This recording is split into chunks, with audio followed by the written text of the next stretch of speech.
کہانی کا نام ہے اسام اور پتنگ۔ اسام کو پتنگ بازی کا بہت شوق تھا۔ وہ ہر وقت اسی کے بارے میں سوچتا رہتا تھا۔ اس کی ممی پریشان تھی کہ کس طرح اس کی پتنگ بازی کی عادت کو چھڑایا جائے۔ سب لوگ اسے بہت سمجھاتے اور پتنگ کے نقصانات بھی بتاتے، لیکن وہ اپنی عادت سے مجبور تھا۔ ایک دن اسام چھت پر چڑھا پتنگ اڑا رہا تھا۔ دادی اور امی چارپائی پر بیٹھی سبزی کاٹ رہی تھیں۔ ٹھنڈ کا موسم تھا اور کئی دنوں کے بعد دھوپ نکلی تھی۔ سب اپنے اپنے چھتوں پر آ چکے تھے اور ہر چھت پر ایک پتنگ باز بھی موجود تھا۔ وہ کاٹا، وہ کٹی، چھوڑ چھوڑ چھوڑ چھوڑ، یہ میری پتنگ ہے، ارے ارے ارے ارے جیسی آوازیں برابر آ رہی تھیں۔ اسام کی پتنگ کافی اونچی تھی۔ وہ منہ اٹھائے پتنگ پر نظریں جمائے ادھر ادھر دوڑ رہا تھا۔ تبھی اچانک کسی چیز کے پٹ سے گرنے کی آواز آئی اور دادی نے اچھل کر دیکھا تو ایک چیخ ماری، ہائے کٹ گئی! اسام نے دادی کی آواز پر مڑ کر دیکھا۔ ایک چیل زمین پر پڑی تڑپ رہی تھی۔ اس کا بازو کٹ چکا تھا جس سے خون نکل رہا تھا۔ اسام، دیکھو یہ کیا ہوا! امی نے سبزی چھوڑ کر چیل کو دیکھا جو بری طرح ہل رہی تھی۔ اسام، دیکھو کسی کے چائنیز مانجے نے اس بیچاری کا کیا حال کیا ہوا ہے۔ کیا تمہاری پتنگ سے کٹی ہے؟ نہیں نہیں دادی نہیں۔ اسام نے جلدی سے پتنگ اتارنا شروع کر دی۔ کیا ہوگا اس کا اب؟ اسام کی ممی نے پوچھا۔ بیٹا نیچے کسی سے کہو جلدی ہلدی تیل بنا کر اوپر دے جائے، بیچاری کیسے تڑپ رہی ہے۔ اسام، اللہ کتنا ناراض ہوگا پتہ ہے؟ کچھ اپنے بارے میں سوچا ہے؟ اپنے مزے کے لیے بے زبان کی جان لے لی۔ اسام پتنگ اتار کر چیل کے پاس آ چکا تھا۔ کسی کے سمجھ میں کچھ نہیں آ رہا تھا کہ اب کیا کیا جائے۔ ڈر بھی تھا اور سامنے پڑی تڑپتی چیل بھی تھی۔ اس کی چونچ کھلی ہوئی تھی اور سانسیں بے ترتیب ہو رہی تھیں۔ دادی نے بوتل سے پانی کے چند قطرے اس کی چونچ پہ ٹپکائے۔ دادی اب کیا ہوگا؟ ابو مجھے بہت ماریں گے۔ اسام بری طرح ڈر چکا تھا۔ ہاں، ڈانٹ تو پڑنا ہی چاہیے۔ ابو سے ڈر لگ رہا ہے اور اللہ سے نہیں؟ وہ پوچھے گا کہ کیوں ایسی چیزیں کھیل رہے تھے جو کسی کی جان لے سکتی ہے، تو کیا کہو گے بیٹا؟ بیٹا ان سب کے بھی تو اللہ نے ایسی ہی زندگی دی ہے جیسے ہمیں اور تمہیں۔ ان کا بھی گھر ہے، رشتہ دار ہیں، بچے ہوتے ہیں۔ یہ بھی اللہ سے شکایتیں کرتی ہیں جب انہیں کوئی نقصان پہنچاتا ہے۔ اتنی ہی دیر میں ہلدی تیل اوپر آ چکا تھا۔ ممی اور دادی نے مل کر چیل کے زخم کے اوپر ہلدی تیل ٹپکایا۔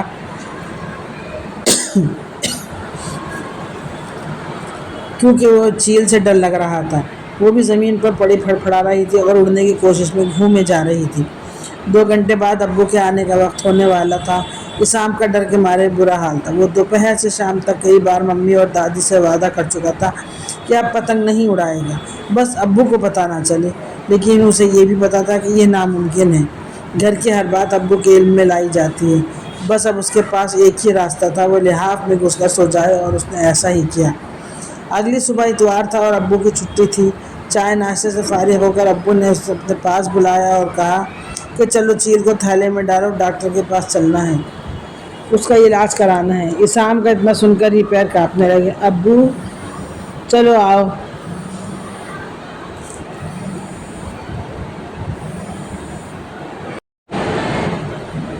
چلو آؤ میرے ساتھ۔ ابو نے بہت پیار سے اسام کا ہاتھ پکڑا اور چھت پر لے گئے۔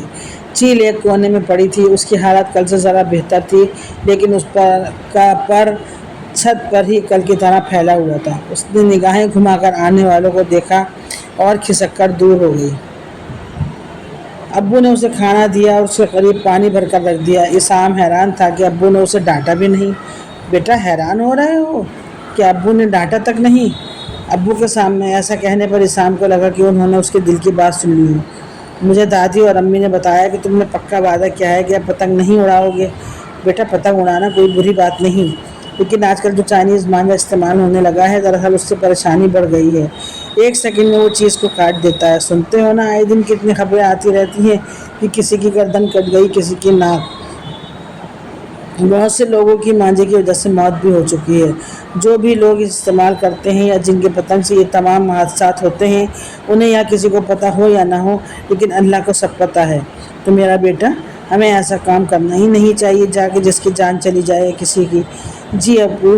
اسام بہت شرمندہ تھا۔ اسے چیل کی حالت دیکھ کر ترس آ رہا تھا۔ وہ سوچ رہا تھا کہ اگر اس کے ساتھ بھی ایسا ہو جائے تو اس پر کیا گزرے گی۔ ابو کے اس طرح پیار سے سمجھانے پر اس کا حوصلہ بڑھ گیا۔ اس نے ہمت کر کے پوچھا، ابو اب یہ کیسے اڑے گی؟ دیکھتے ہیں کیا ہو سکتا ہے، کل اسے ڈاکٹر سے مل کر پتہ چلے گا، جب تک اس کا خیال رکھنا۔ جی ابو۔ دوسرے دن ابو نے ڈاکٹر سے بات کی تو پتہ چلا کہ اب اس کا بازو صحیح نہیں ہو سکتا، ٹانکے لگنے کا وقت نکل چکا ہے، اب یہ ساری عمر نہیں اڑ پائے گی۔ اس خبر نے اسام کے دل کو بڑا دکھایا کہ اس کی وجہ سے چیل اب معذوری کی زندگی جیے گی اور اپنے خاندان رشتہ داروں سے بچھڑ گئی، شاید اب کبھی ان سے نہ مل سکے گی۔ بہت دن گزرنے گئے، چیل اسام کی چھت پر ہی رہتی اور رفتہ رفتہ وہ ایک دوسرے کے عادی بن گئے۔ اب وہ کسی کو بھی دیکھ کر بھاگتی نہیں تھی۔